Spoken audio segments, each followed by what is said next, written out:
Hi, everyone. Welcome to More Than Words. Today, singer songwriter and composer from Chicago, Daniel Knox.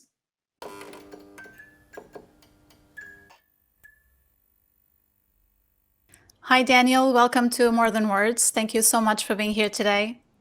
Thanks for having me. You're welcome. So, how's your life been in this last 1 year and a half of the pandemic? uh, that's sort of a loaded question, but it's hard to say. It's been okay. It's been it's moved a lot slower than I'm used to. I'll just say that. And I've spent a lot of time writing, and I got several records put out, and was able to accomplish some things that I felt pretty good about. But yeah, it's been kind of weird. Did you take the quarantine time to work or spend time with family and friends, or what did you do in that time? How did you take the time? Uh, I watched a lot of television and movies, like a lot of people probably did. I Yeah. watched every single episode of Star Trek, for instance. Wow. I did some reading. I made a record that I started and finished during the entire pandemic. So um, that's all I kept telling myself once I finished that I didn't really need to do anything else, that was enough. So I'm trying not to like keep searching for things that I feel like I should have done, you know. Um, like a lot of people, I also did a lot of just nothing, which I think was kind of refreshing, to just sit and think and not have a plan for once. Yeah, it's a very particular time. Did you feel that? You had this weird feeling of having all the time in the world to do anything we wanted, but at the same time being very retracted, very worried, and your head always thinking about what you could do with that time. Did you feel that? Yeah, and there was something kind of scary about it uh, early on, and eventually it it was sort of beautiful. And I would go on a long walk in the middle of the night, and then you would see people's lights on, and people were at home, and they were awake, and they were together, and they were sort of um, living a life that was a little different. I mean, that was a part of it. I'm sure there were so many other terrible things, obviously, about it, but that was one part of it that I remember that was really nice. Was just sort of everybody having to kind of let go of the paradigm that they were Hmm. used to Yeah. and that they had adjusted to. And obviously, that's sort of collectively a traumatic thing and a difficult thing, but there are also really beautiful parts of it that you have to kind of recognize at the same time. Exactly. Yeah. So during this last few months, you have put out a record. Won't you take me with you? And it took you like a record time to just do it from the beginning to finish. How was it for you? Uh, it was different. So, usually a record, starts with some songs that I've been working on for years, and then I just sort of get frustrated and finish it all up very quickly. And here I kind of felt like if I didn't make a record during the pandemic, I was going to just kind of lose a piece of myself and go crazy. So I just started writing really fast, and I booked the studio dates, and we got a band together, and we just kind of knocked it out piece by piece. And it, some of it's directly about the pandemic, and some of it isn't. There's a lot of abstraction to it, but that wasn't really anything I set out to do. It was more something like after the fact, I listened Hmm. to it and I thought, oh, weird, like this is sort of about a lot of the things that have been happening, but it wasn't really like the main idea. So you did that in 6 weeks, It's, which yeah, comparing to, for instance, Chase Scene that you did a few years back, it took you years to do that, right? So it must have been really different for you. it did. Yeah, it was very different. And Chase Scene, yeah, Chase Scene took me. If you count when I started writing the first songs for it, Hmm. It took me 10 years. Wow, it's Um, very different. Very different. And honestly, I'm more interested in working faster now. And Hmm. I think part of it is like I have a obsessive attitude about things like pens and like watching all of a certain TV series, things like that. I have to sort of like complete something from start to finish, and I have to get it right. I have to get it perfect. And I'm kind of starting to realize that um, there's something about getting it wrong sometimes that can actually work to your benefit and be sort of beautiful. I mean, there are things on the record that we did that I never would have stood for, never would have wanted. Um, when I was making Chase Scene, I would have thought that those things were mistakes, that they were wrong. And now when I listen to Hmm. them, they're perfect, they're beautiful, they're something that only could have happened if we made it the way that we did. Yeah, it's like a part of growth, right? Absolutely. Yeah. So since you started your first record in 2007 till now, what do you think is the main difference musically for you? The main difference from 2007 to 2021? Oh boy. Well, I hope I'm a little more mature. I think if you listen to my first record and Won't You Take Me, then you listen to Won't You Take Me With You, Hmm. you'll definitely notice a little more maturity in the lyrics, I hope. Um, I think I am a little more reckless in a good way, I'd like to think, and maybe a little less precious about things like lyrics and but those are just sort of hopes. Those aren't anything that I can say for sure. I would have to ask somebody who's been listening for since then what they think, and that would be probably a more accurate. And there's probably a lot of things that are the same. There's probably a lot of ways I haven't changed at all. That Sure. in ways that might upset me, in ways that might uh, be flattering. But Hmm. I don't go back and listen to my old material very much because of that. I think I'm afraid I'm going to kind of hear something that I'm still doing, or that I'm going to hear something that you know, Maybe you'd like to be different. Yeah. yeah. Hmm. I mean, I try to be very different record to record, but it's there are things that I just sort of fall in love with that I can't let go of, and some of those things change over time, and some of those things just sort of stick. Of Um, course. And would you say you're less obsessive with your voice in the recordings since then? yes. And part of that is my co-producer Josh. Like, he keeps me from Hmm. obsessing over it. He makes sure that we don't work on vocal stuff for too long, and because I really will just go over every syllable. It's the thing I'm the most critical of. I get really Hmm. in my own head about it, and I like my singing voice. It's not a problem, but it's just that I it's the thing I always know when I can do it better. And I will sometimes like go down the rabbit hole and just try to edit a performance until it's no longer a performance, but uh, a collage of performances. You know what I mean? Hmm. Yeah, I think all perfectionists do that. Well, to look what we do, and we always think we could have done better. Right. And I fit in that profile a bit as well. Do you? And yeah, when we look back and we look at old interviews or something, like you may look at your old work and think that, but in the end, you did your best, right? Right. Right. And I think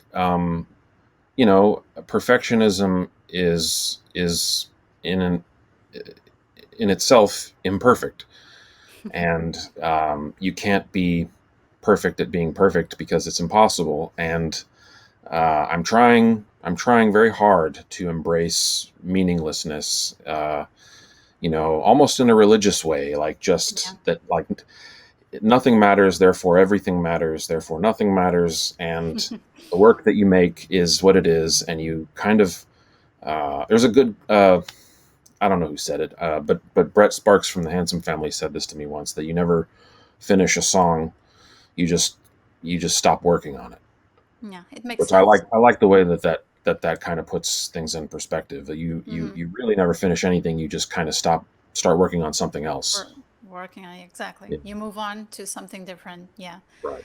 So I heard that you don't feel comfortable on stage unless you have a piano or organ to hide behind. Is that still true after all these years? Well, I'll, it's more that I feel uncomfortable standing up on stage. I feel very Hmm. vulnerable, and it's not like I can't. It's not a thing about inhabiting my own body, in front of Hmm. people. I can do that. Obviously, I can walk out and sit at a piano, but standing while singing, I've only had to do it a few times, and it's great for recording, but for a Hmm. performance, Yeah. I guess I feel like there's an expectation for the artist to dance, which I do not do, Really? and I don't know. Maybe I'm wrong about that, but it feels like there's an expectation, like, oh, is he going to start like tapping his feet or dancing or doing Mm. something? And I'm not. I never will. I never have. So you Uh, think people would expect some physical reaction from yeah, yourself to your music? Yeah. yeah, and I think that that's weird. I think it's weird to dance on stage. It's Hmm. fine. It's fine that people do it, but like for me, I really just want to be still. I want to be I want to be as still as possible and very uh, focused. I want to focus on the audience. I want to focus on the material. I want the audience to focus on me. And if I'm standing up and I'm dancing around and I'm wearing something stupid and I'm running back and forth, like who's going to be thinking about the song at that point? Yeah. And I know that that is like counter to what a lot of people do on stage, but it's just my personal feeling. My band always dresses up really nice. They wear like suits or really nice clothes, and that's fine. Like I encourage them to Sure. just be themselves if that's how they want to feel on stage, if that's what they need to be on stage to feel themselves or to feel good, and how they're presenting themselves. And I'm happy for them to do that. But I wear the same thing every day of my life, no matter what the occasion is. I think the only time I'll wear a suit is if it's at a funeral. As long Uh, as you feel comfortable, right? yeah, yeah, yeah. So to answer your question, yeah, I'm still pretty weird about not having a piano to hide behind. Yeah. So I know you have this special relationship with my country, Portugal. You've played here more than once, and you had the chance to play a very beautiful place, St. George Church, which is a Yes. very special place, a venue with a very beautiful background. So how did that go? Why did you end up having this so close relationship to Portugal?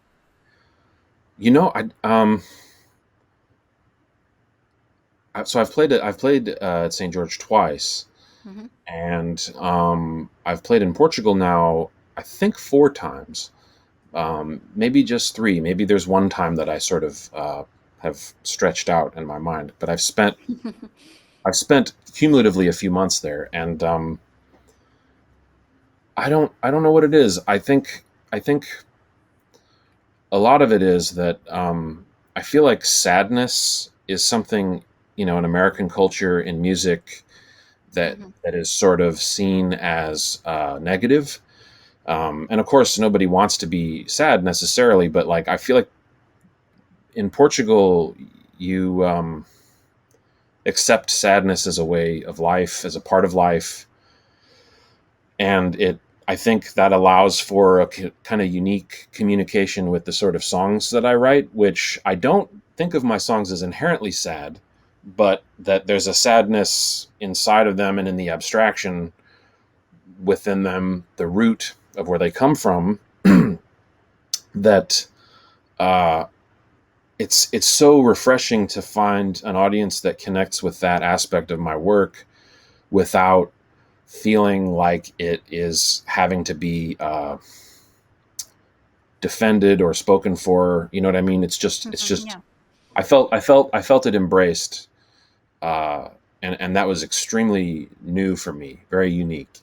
And the British have this sort of the same thing, but they're a little bit, you know, they're a little bit more timid about it. Yeah.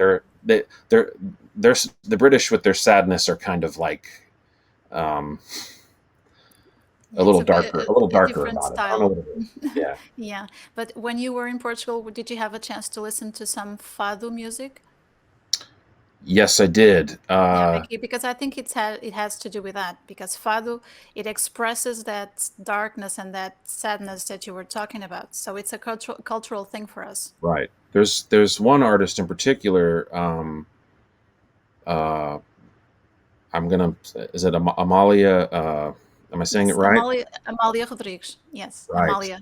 Hmm. I of course can't pronounce the song titles that I like, Yeah. but uh, ever since my friend Jose told me about her music, I've listened to it, and yeah, and I feel that's a lot of why I think maybe my music goes over very well, very Yeah. emotive and kind of like theatrical in certain ways, and Hmm. yeah, Okay. Is it true that you got your lyric sheet stolen in Coimbra at one point? yeah, but that tends to happen sometimes. I People want a souvenir from your shows?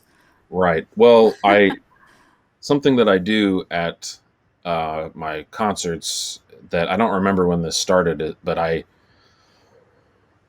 bring my lyrics with me because I don't read music, and reading the lyrics off the page is just sort of a way of sort of notating where I'm at in the song. It's just sort Hmm. of a placement thing. And some songs, frankly, I don't remember the lyrics, so it's just easier to have them on stage with me. Of course. Which um, say of that what you will, but it became a thing, a kind of a unit of measurement for me to start taking the papers and wadding them up and throwing them into a pile on the stage. And as the pile would grow, I would know how far I was into the show, and which was working out really well until people started coming up to me at the merch table with the papers in their hand and wanting me to sign it for them, or to have it as a keepsake, which Yeah. is all fine and good. But then if I have more shows in the tour to do, I have to knock on the door of the venue and have them print new pages for me. Yeah. But that's fine. That's just how it goes. Yeah. Maybe people really like to take things with them home when in the end of shows. It's it like set lists or something else. So it happens. Yeah. Yeah. I heard you tell stories in between your songs during the shows. It kind of differs a bit of the image that people may have from you, because you tend to be like how do you say, like a reserved person, a timid person, an introspect maybe. And then Maybe. you get to your shows, and during the songs you communicate a lot and you tell stories. How do you feel that during the shows? It's a lot easier for me to talk to people from the stage with a piano to hide behind and as Yeah. a collective, as an audience, than it is to me to talk to like a few people. Um, I'm not a really social person. I don't like to go out. I don't really even go to really many concerts or anything like that. And um, I enjoy people one at a time. I'm very good in conversation with one person. Uh, I hope I'm good in conversation with you right now, for instance. But Sure, um, you are. but Thank I'm you. but I'm but I'm not so good with a few people. Hmm. I usually feel like they want to talk to each other, or I'd rather just listen to them talk. You know what I mean? I like people one at a time. But an audience to me is, if it's going well, an audience is one person, and you're addressing them, and you're having a, a conversation with them. You're sharing an Hmm. intimate moment with them, and so it's a lot easier for me to sort of say things, sometimes really personal things, to a crowd of people who are listening intently, than it is to kind of just in general be a social Hmm. person. It makes it easier just to face the crowd. Yeah. That's really interesting to know. You were in Portugal in 2015 and 2019, and we all know that musicians in general just had to cancel everything they had during this time. But do you have plans to come back? I do have plans to come back. They are not set in stone, but nothing is set in stone right now. Sure. But I've been in talks about coming back for some shows and spending Hmm. an extended time there. So I'm working on it. Hmm. I even heard you dream about living in Portugal. Oh yes, very much so. I You know think that. that there's a side of Portugal that I could, you know, show in my music that would be very uh, very different, and Mhm, I would really like to have the time to spend there to explore that. mhm. And I know you brought your daughter with you to your tour. Did she like Portugal as well? She loved it. She loved it. In fact, Hmm. just she just texted me the other day that she was dreaming about the sandwich, the Bifana sandwich. Yeah, it'd be fun. Um, Yeah. he was like, she fell in love with that sandwich. We had to go back to the same place a couple times, and yeah, So you must really take care of that. You must come back with her sometime. yes, Travel yes. the country, know the country from north to south. We have all sorts of beautiful landscapes and different ambiences, so I'm sure you'll like it too. I really want to see a lot of the smaller towns and Hmm. the highways and the mountains and you know just to I love all of it, everything that I've seen there. I kind of just want to know every part of it.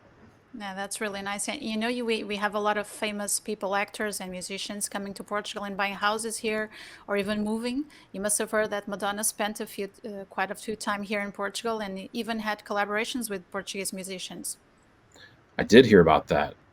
But she had the opportunity to work with Portugal musicians. I don't know if you had the will to do that as well in the future. Maybe just know some Portuguese musicians and have some collaborations because Oh, you are I used to collaborations, right? You work with a yeah, lot of no, I different am, people. and Yeah. there's a few.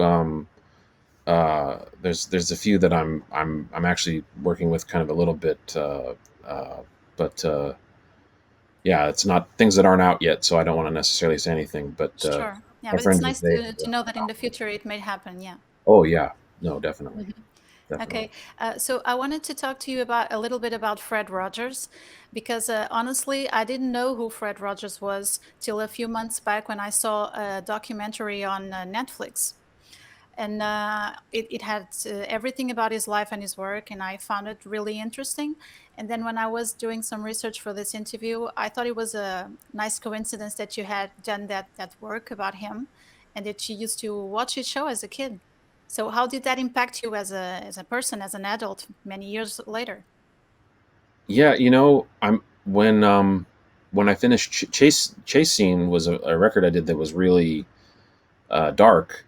And when I came out of making that, I knew that I needed to do something that was very not me and was not dark, and that also kind of, you know, was maybe a covers record, so I could just sort of live in someone else's world for a while. And I forget how it came up.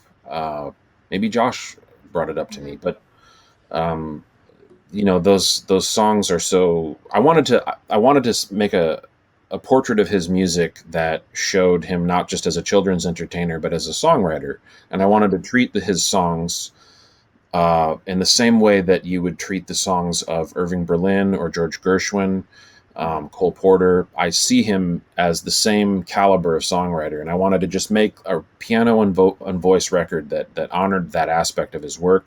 Hmm. Because I But don't think a lot of people would look at him that way. right. A lot of people just sort of see him as sort of cute and adorable, and people, a lot of the albums that I've heard, covers of his music, sort of Hmm. do what he doesn't do, which is talk down to kids. They sort of make it cute and sweet, Yeah. and obviously, like the sentiment is very sweet and kind, but he's also talking about things that aren't that way. He's talking about jealousy and um, I was surprised, that he would address those kind of issues with kids, like death and sadness and right. darkness and all that. Yeah, I was really surprised. Yeah, and these are things that kids wonder about, and I think because kids' music and kids' entertainment Hmm. uh, um, sort of veer away from that and are too shy to address it, I feel like a lot of kids internalize those things and feel like they're the only person in the world who thinks about sadness or death Yeah. or jealousy or anger, and to have an adult, put it into song and address them about it probably feels really it felt, I know, to me it was really uh, kind of alarming and astonishing. And I felt like it was okay to be upset. It was okay to be mad at someone, and it didn't make me a bad person. And um, to have the sort of complex emotions in front of you simplified and addressed directly to you in a way that you can understand as a child Of course. is something really nice and really important. And that's the other thing. Most of the other children's music that I knew was just sort of about like little brothers and pizza and Yeah, goofy stuff and talking animals and things. exactly. And that's universal. Right. Like usually kids musics and programs and shows are usually about that. Yeah, And and I think it kind of treats kids like they're stupid, which yeah, which most of is the times, yeah. yeah, which as a kid kind of pissed me off. You know what I mean? So that did have an impact in you growing up. Very much. It's really interesting to know that, because like I said a few months ago, I didn't even know who he was, because here in Portugal we didn't, I don't think we had any of his shows on television, Right. although we have imported a lot of content from England and the United States as well. But I thought that was really interesting. The documentary had a lot of people that work with him talking, even his wife, and Yeah. they pretty much covered all his career, and the impact that he had on a lot of adults now that like you Yeah. watch this show. Yeah. He was a very big kind of cultural icon here, but he was on PBS, so it didn't really get out of the States very much, Hmm. which is unfortunate for me because most of my fans are not in the United States, so they all didn't really know. It's funny, Yeah. some people who hear the record still in Europe still think that it's like a concept record, and I wrote all of the Yeah. songs myself about a fake person. You have to explain all that then. Yeah, yeah, but that's fine. Okay. And going back a little bit on your work and your career, I know that you are a very big David Lynch fan. You had the opportunity to work with him, play with him. And how does that make you feel? It must have been really special moment for you to share that time with him and even work with him. Yeah, well, I did a performance with him, Hmm. and it was an introduction to his film Inland Empire in Chicago. And yes, I've been a fan of his since I was really young, and And you uh, have a big collection of David Lynch stuff, right? I do. Yeah, Yeah. it's the only thing I collect, but ever since I was a kid, I felt like his films sort of existed in a very real place for me, and it was a place of very similar to Fred Rogers, and a place of Mm, embracing your imagination okay. and of mystery and things like that, and so. Uh, Really, the reason I collect things to do with David Lynch is just that to me they're kind of like artifacts from that place, which to me is the the world of his imagination to me is a very visceral and real place that I have always responded to. Mhm. Yeah, because his style as a director, it's a very a one with a very impact on people. And I remember a lot of his movies, and being it's one of those like you feel like a punch in the stomach, and it Hmm. makes you think, and it takes you to different places. That's true. Yeah. Yeah. Okay, so I know that when you had the opportunity to do this premiere with him in Chicago, you had another person that was important later in your career that watched you, invited you to a show in London, in the Barbican Center. So, how was it for you to be near people that you already liked, artists that you were a fan of, and then suddenly you were there with him in the same stage? How was that?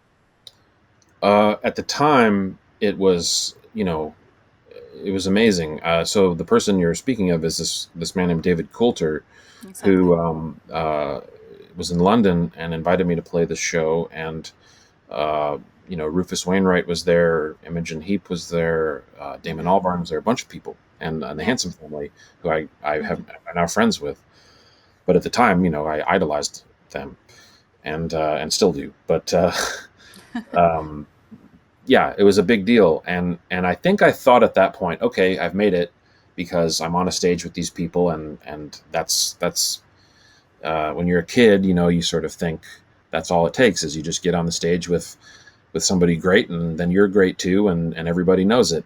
Uh, and then I came home, and it didn't quite work out that way, and there was a lot of work to do. But then slowly put out another record that did okay, put out another record that did a little bit better, and yeah, that's so here I am, Hmm. still doing it.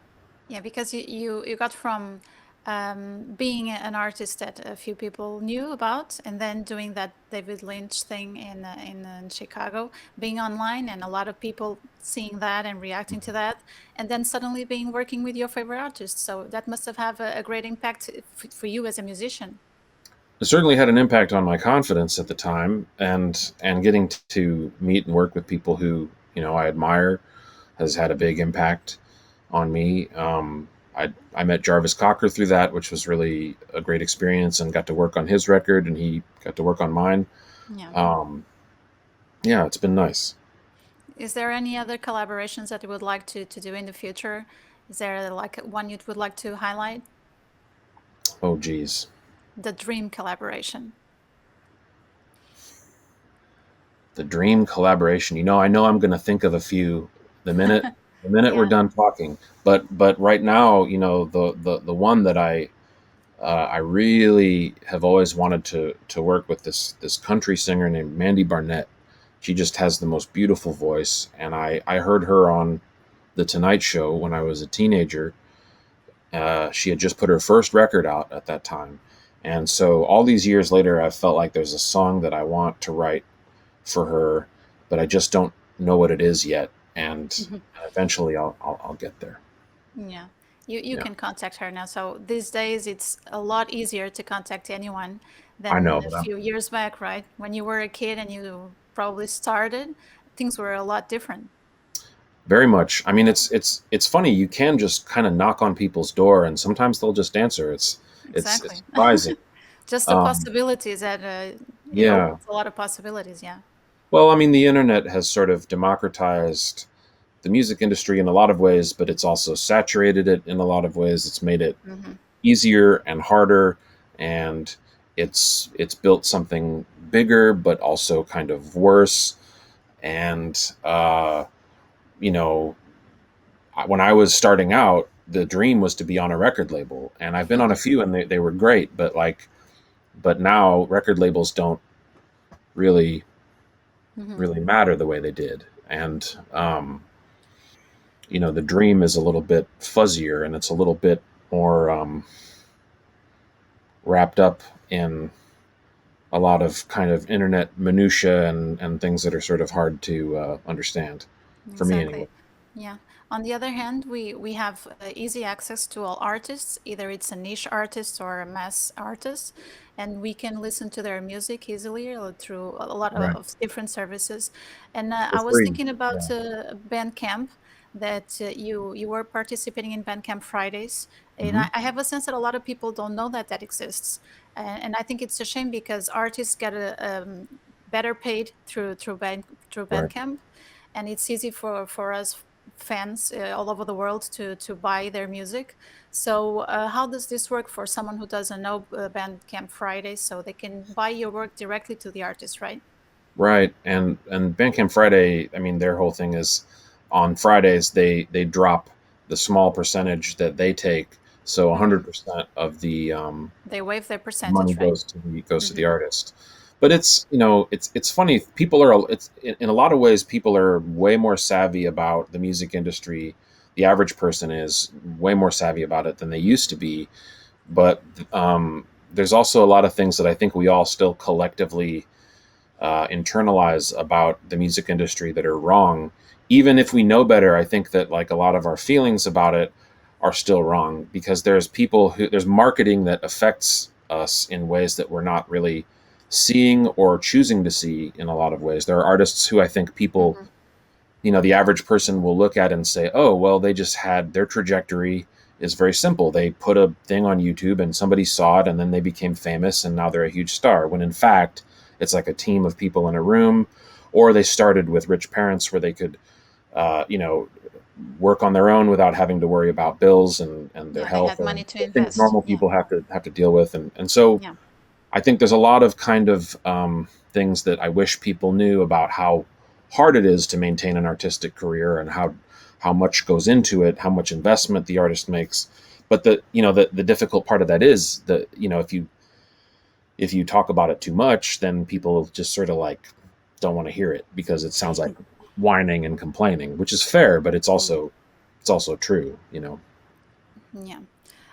So if we want to tell someone anywhere in the world doesn't know your music, where they can listen to you on Bandcamp and where else?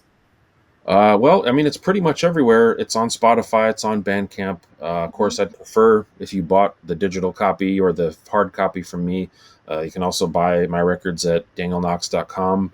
At the Hmm. moment, I do have all of my records in stock. That will not be true probably in a month or two. Hmm.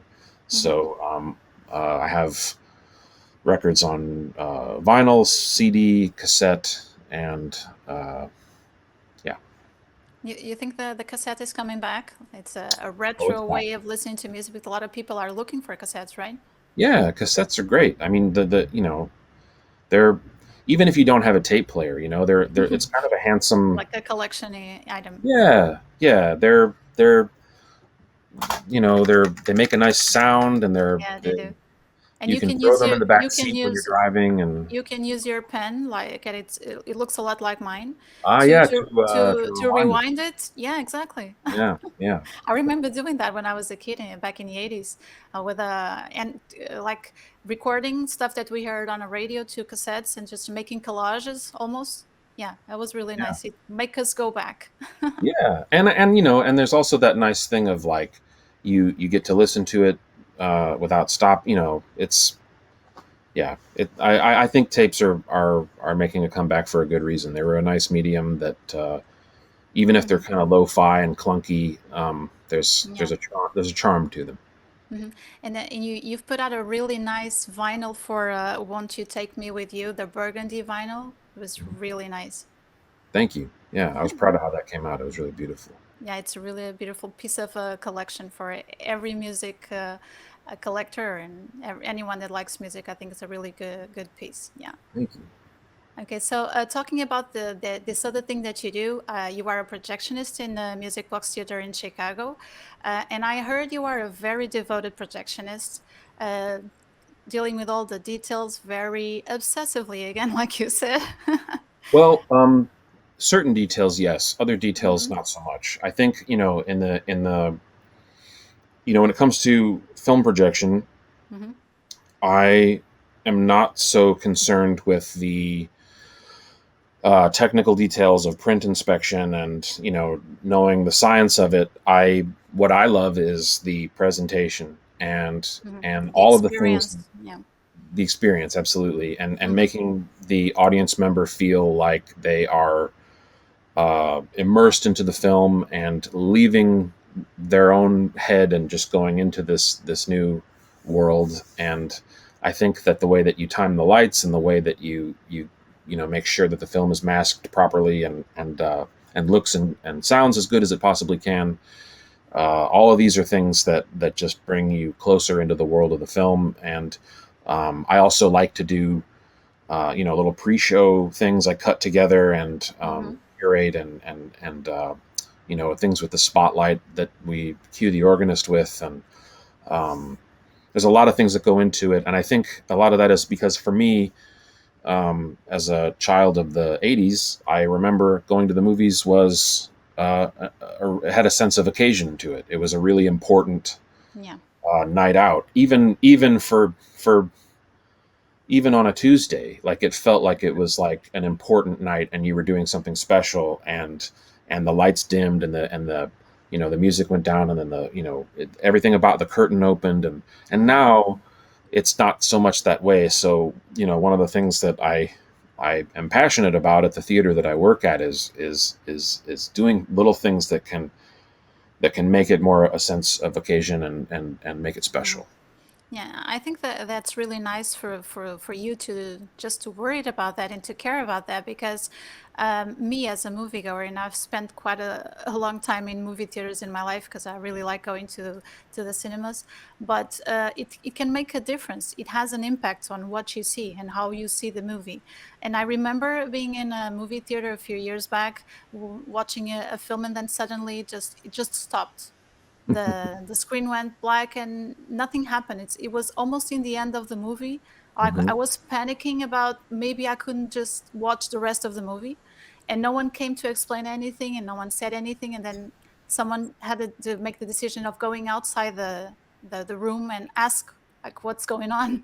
Are you going Hmm. to do something about it? So I think it's really nice of you as a projectionist to just to remember all those details and to care about that. Yeah, yeah.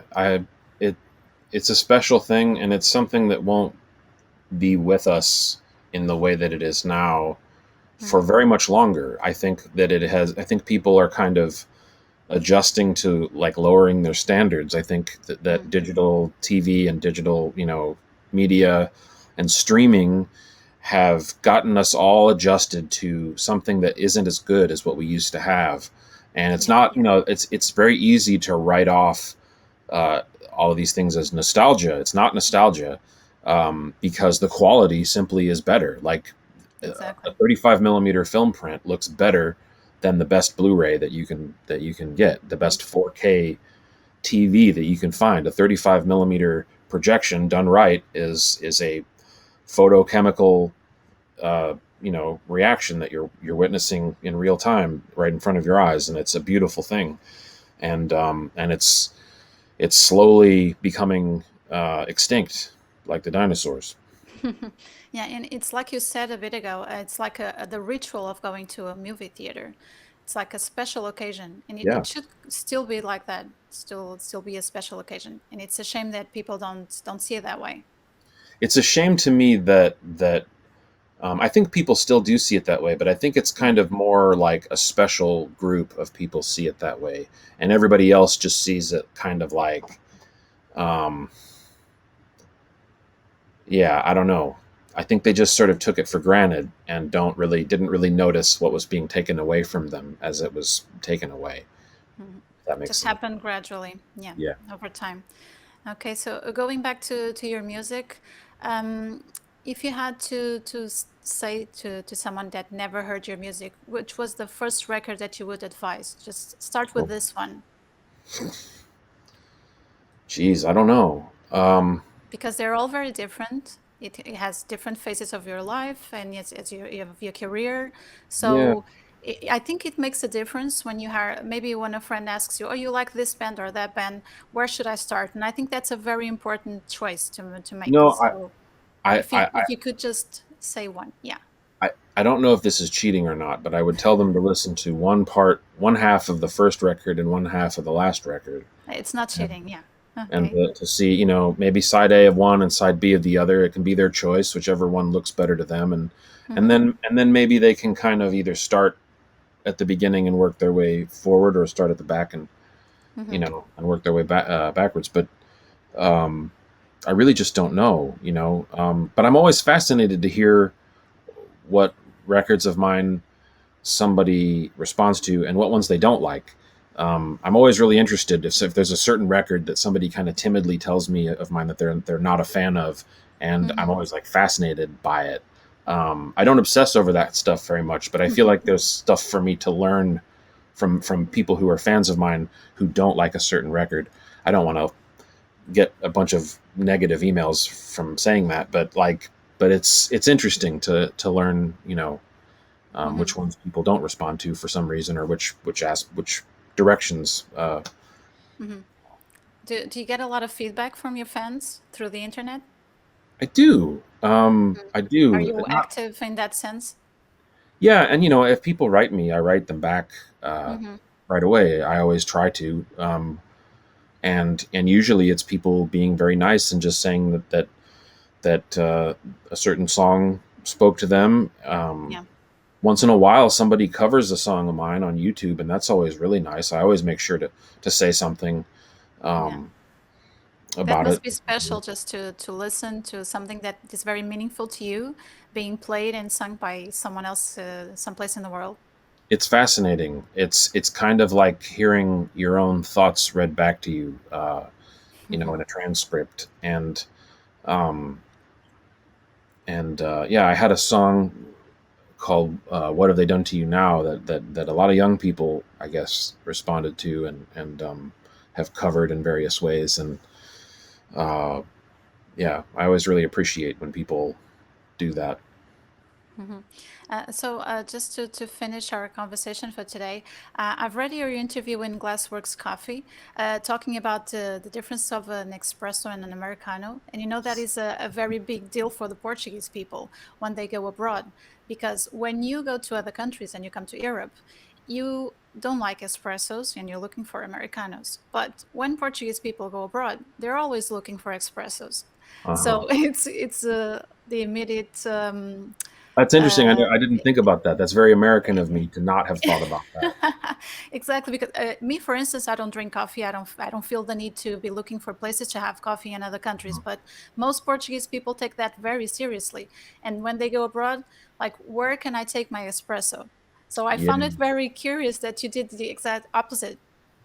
Yeah, well, I like a good American cup of Joe. I like a bad cup of coffee. I like a just a A normal, bad cup of coffee. yeah, not a gross cup of coffee, but a bad Sure. cup of coffee, the kind Mhm. you would get in a waiting room, the kind that is maybe been on the burner for just a little bit too long, not burnt, but just like something kind of simple. And I also, for all, it's also a matter of purely a matter of distribution of caffeine. Espresso has, you know, I, Very you can concentrated. you can take an extra large Dunkin' Donuts coffee in the States and just sort of sip at it for a few hours, but an espresso is very potent and you have to drink it very fast, Yeah. and then it's gone, and then you need another thing. And I like having the activity of continuing to drink coffee. It's like, um, yeah, it lasts longer. It's an even distribution of caffeine. The American cup of coffee, I wish it was a little bit more appreciated in Europe, but I do understand why it's not. I've yet to meet a European over here like frustrated for the same reason who Maybe they get looking used to it in time. I don't yeah, know. Yeah, but I eventually I'll find be it done. I find it amazing how important that is to people. How important coffee is all over the world and how people deal with that, their dose of caffeine. I find it amazing. It's one of the best things there is to me. Hmm. It's like a cup of ideas. It's like a cup of of happiness. I It's just one of my favorite things in life, coffee. Yeah, that's really curious. And I have to say that was a really nice interview you had with them with Glassware Coffee. Oh yeah, Ben, he's very very nice. Yeah, I didn't know them and I found that really, really nice. So, Daniel, I have to thank you for your time, for being here today. I had a really great time. And I want to redirect people to your website, which is showing right now. So, danielknox.com.